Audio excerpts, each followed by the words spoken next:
Right, I'm here at Ant's place and we're going to make another car stories video. So we've got a heap of Chryslers here to look at, and this is the first one, the Hemi 265. This is the Pacer, and so this is Ant. He's the collector of these fine beasts. Do you want to tell us a little bit about this one to start? This is your first in this collection. So massive Chrysler fan back in the day, and still, as you can obviously tell. So this is basically the car that sparked it all for me. I've been looking for one for quite a while. Obviously they're a bit rarer these days, but hard to find. Give you a quick story behind it, because I had a friend who's somewhat of a specialist.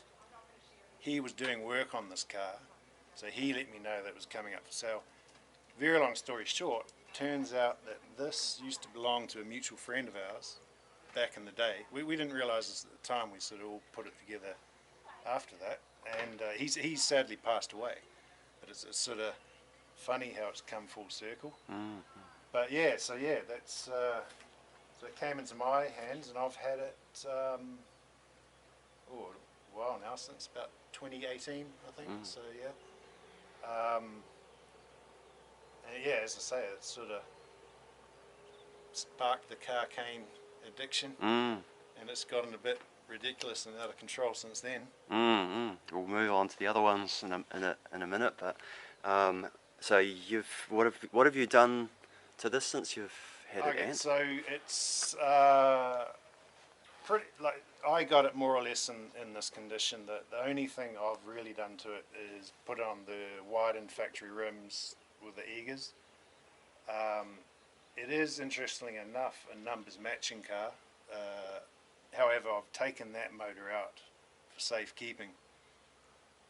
Not that there'd probably anything go wrong, but that's such a rarity these days, and so I've got a bit of a thrash motor in there for now. But other than that, I haven't really done too much of it. It is, I mean, as you can tell, it's not a pristine car by any means. There's also a lot aesthetically wrong with it. For example, Pacers that generally have the blacked out uppers on the windows, little things like that. But you know, those are all things that I'll leave. It's just a good car to get into, drive around, have a thrash. You know, if it's wet, I don't have to worry about it. So yeah, and do you drive it much? Yeah, as much as I can when it's going. Yeah, when it's going. But yeah, no, it's a pretty good car. I like to get out in it. But yeah, I haven't really done a whole lot to it, mechanically or otherwise. I'd say just the rims. Everything else is as I got it. So yeah. Would be the original colour, or would yes, yeah. So it is the factory colour, factory red, vintage red. It's called, from Chrysler, or at least, to be fair, an approximation of it. It's not correct either. Yeah. That's the theme of this car. I think there's a lot not correct with it, although it is a genuine Pacer. Yeah, so. Which almost can make a car a little bit more enjoyable. Well, just, you know, on a daily basis, can't it? In a funny way, it's because it's not perfect. It's kind of my favourite car. Yeah. As I don't, you know, I can park it in a shopping centre. I don't want anything bad to happen, but if it does, I'm not gonna worry too much.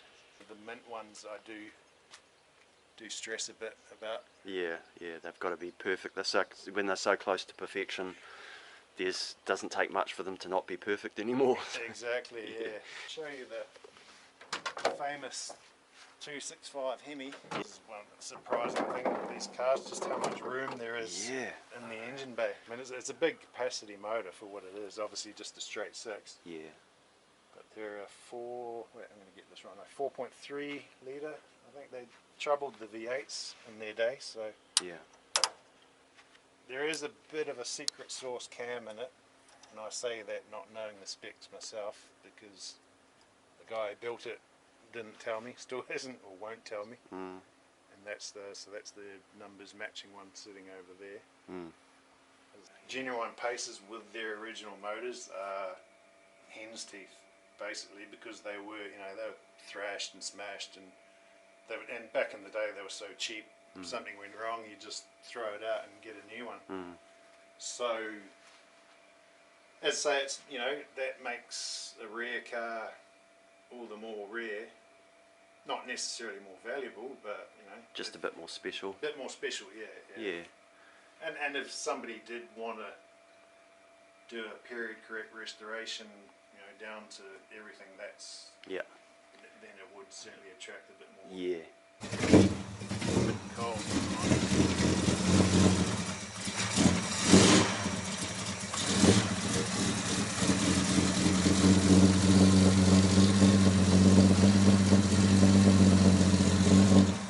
Stock exhaust?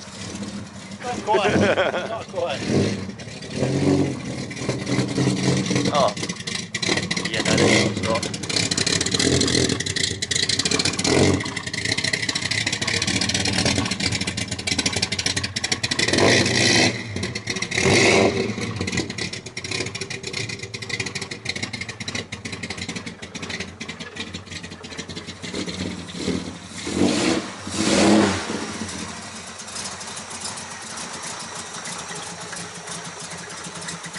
Quite lumpy.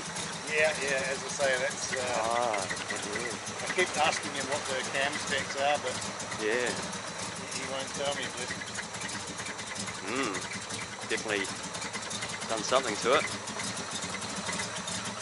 Was that a cold start or? Yeah. I just backed it out here earlier. So Yeah. cold start. Bonnet wobbling away.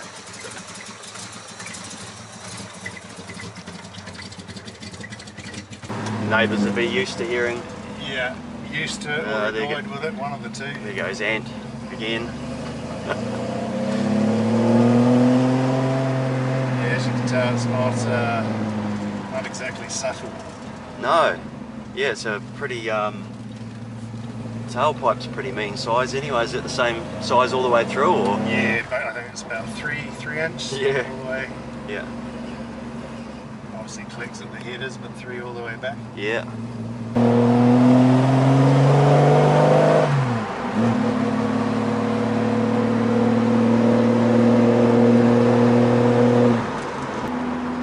A lot of the reason it makes my eye twitch is also the reason it's my favourite car. Yeah. I don't have to nurse it or stress about it. Yeah, it must be a love-hate relationship when people have they own a car because they love it and that's the car they want, but they just really can't bring themselves to get out and make the most of it, you know? Exactly, yeah. The old garage queen sort of mentality. Well, to be honest, I know that mentality because I do have that myself. Got both, with the other ones, so yeah. It just sort of spend so much time and money on them. Yeah. Spot of rain freaks you out a little bit. It's silly, but you know, it is what it is. Have you been very far in this? Have you sort of taken on any roadies? Yeah, I've done some decent trips. Up to Auckland and back a few times. Just trying to. It's been a while, so but yeah, no, it's generally a really reliable car, and I mean, it is, you know, not good on fuel economy, but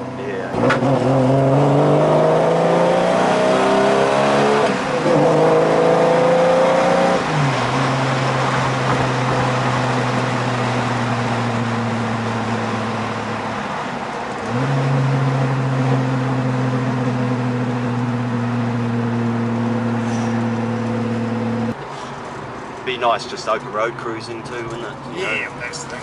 A bit of everything. Yeah. I mean, she's rattly and smelly and dirty, but holds the road well. You know, it's a pretty planted car, so Yeah.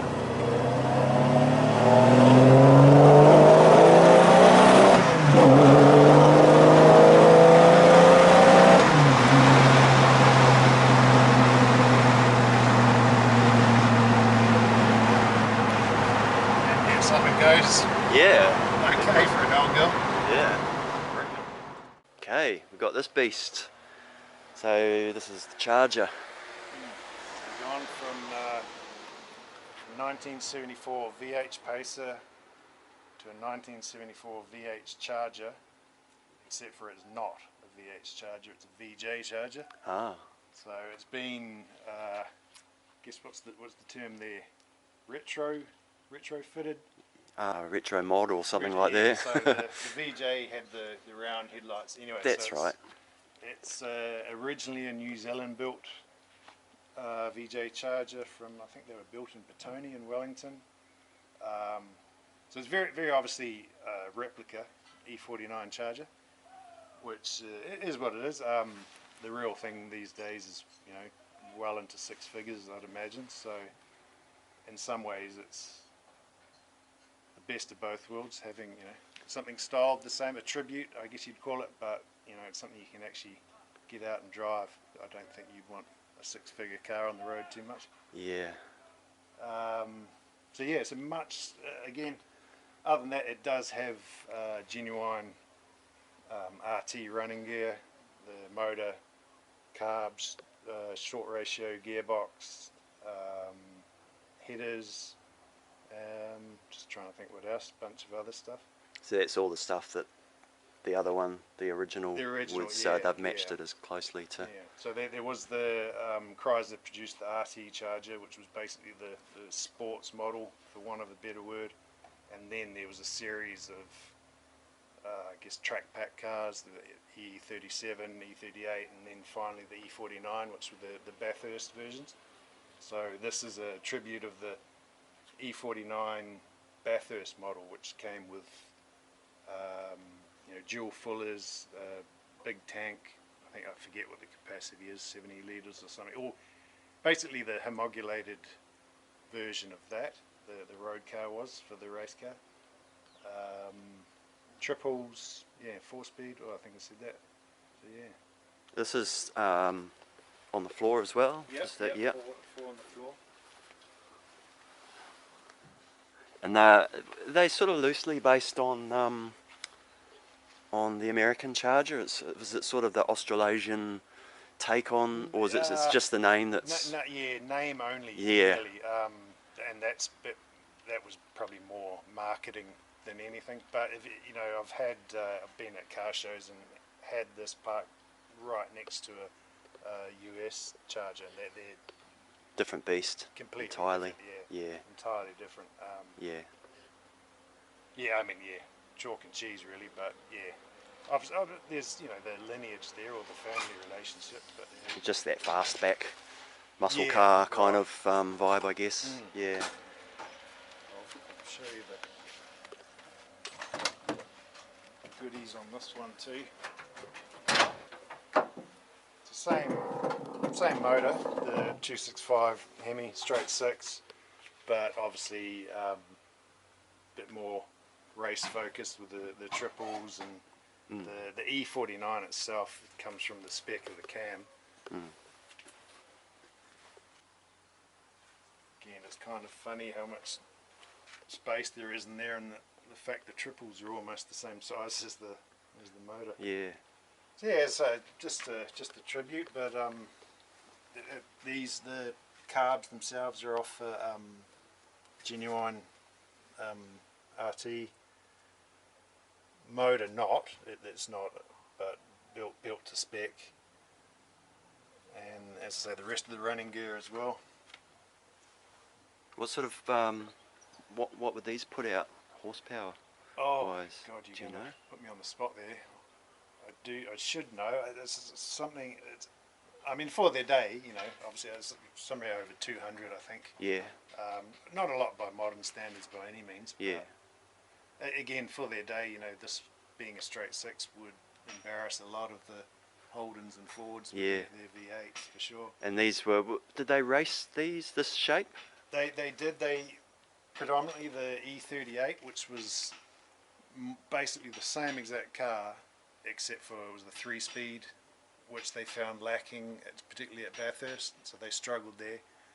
This was the 4-speed model of that same car, the idea being would be more competitive, but it basically came out around the time they had the big supercar scare, which sort of shut down the race program after that. So it never, you know, I competed a lot in New Zealand in particular, and was very, very successful, but yeah, but not too much success in Australia, unfortunately. Yeah, yeah.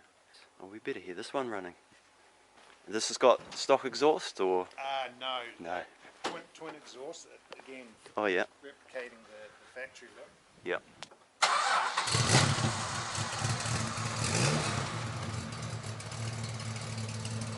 Got a strangely modern look, the back of them, I think. Maybe it's the tail lights or something, I'm not sure.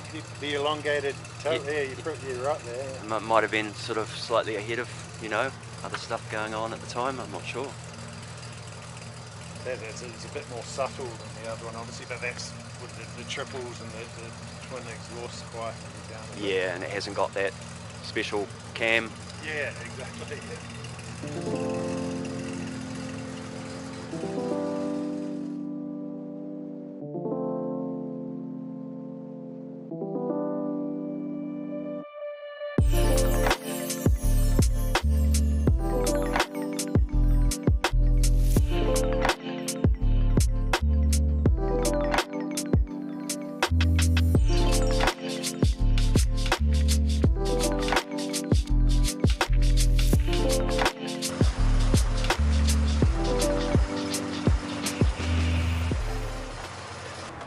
I was just saying before when I got here, and Thank you.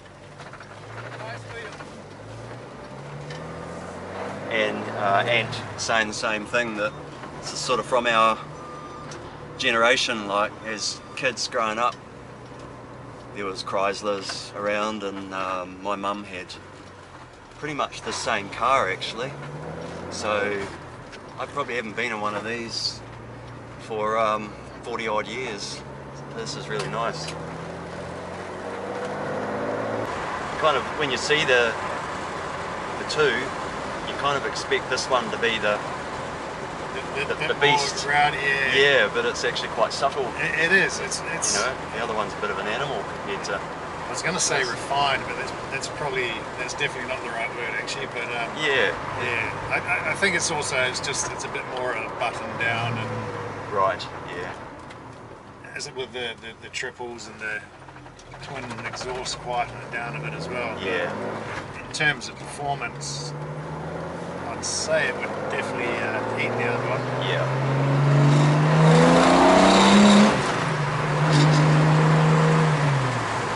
Yeah, they've got a bit of torque. Yeah, well, that's the thing with the Hemis. They're a very torquey motor. Yeah. Quite a lopey, torquey motor. So. Yeah.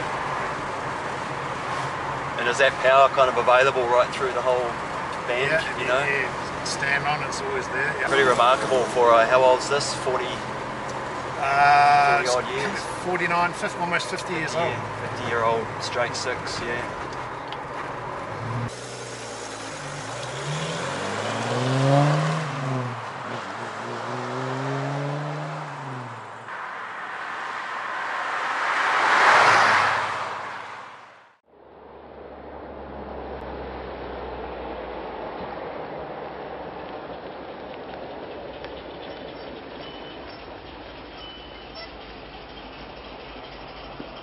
Okay, moving on to this pacer. This is obviously work well underway. Yeah, so this is a 1971 VG pacer, so the forerunner of the VH, but the predecessor of the VF, which was the first model pacer. This was the first Valiant that came out with a Hemi, although only a 245. But yeah, it's the same model car. They also raced Bathurst, or obviously not this one. This was what they call the POV pack version. So unlike, for example, the RT, this was basically just designed for road use only. POV pack as in Povo. As in Povo. So it's a very Australian kind of, yeah. So basically the no frills version, but yeah. Yeah, yeah. I'm still a fan of the widened factory steelies. So they look good on the pacer. Yeah. It just gives it. I've got. You can see these are the original factory ones. Mm. There's nothing wrong with them. It's just they're a bit biscuity really. Mm. So I like the widened look. Yeah, look good. Just gives it a better stance. Looks a bit better. Yeah. But yeah, as you say, a work in progress. So, How long's it been? well, I'm trying to forget. Yeah. It's been a minute, so it's currently powered by nothing. Yeah. So one of three I've got in various stages of repair at the moment. But fortunately, this one shouldn't be too much longer. Yeah. So I've been out for a rebuild. Again, another numbers matching car. So taking care of that. Yeah. When I can. Is that all it needs now? Is just the engine putting back in, and she's ready to roll? Yep. Throw that back in, and she's away. This is the VGs were originally 3-speed only, although this is running a 4-speed. Other than that, completely factory really, and the rims. We won't be taking this one for a spin. No, just unfortunately, just unless yet. we Flintstone it. Yeah, it might have to be a sequel. What was most common with these? Was it floor change or? So being the Pacer, they were all floor changed. Yeah. Obviously, in the model range, you had your base model. They would, vary from column change or column auto, but in terms of the floor change, only the Pacers got that. Yeah. So this will be more in the garage queen kind of. Oh yeah, very much so. Yeah. I think as you can tell, it's really good condition. Oh, it's pretty immaculate. Yeah, other than missing its heart. Yeah, but that's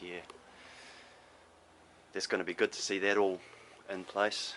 Yeah, for sure. Yeah.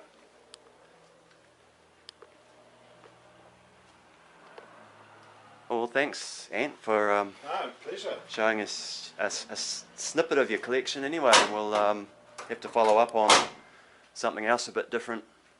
When I get some other stage, yeah. JDMs back. And you get the JDMs back. That'd be awesome. It might tie in that this one might have its heart back in place too. Well, yeah, it's funny how it happens. I've been waiting months and months, and now it looks like all three of them will be ready basically the same time. So it's funny how that works. Yeah. Well, thanks for watching this episode of Car Stories. If you enjoyed it, then why not subscribe and hit the bell button so you don't miss out on any future videos. And you can like and comment below. Thanks for watching.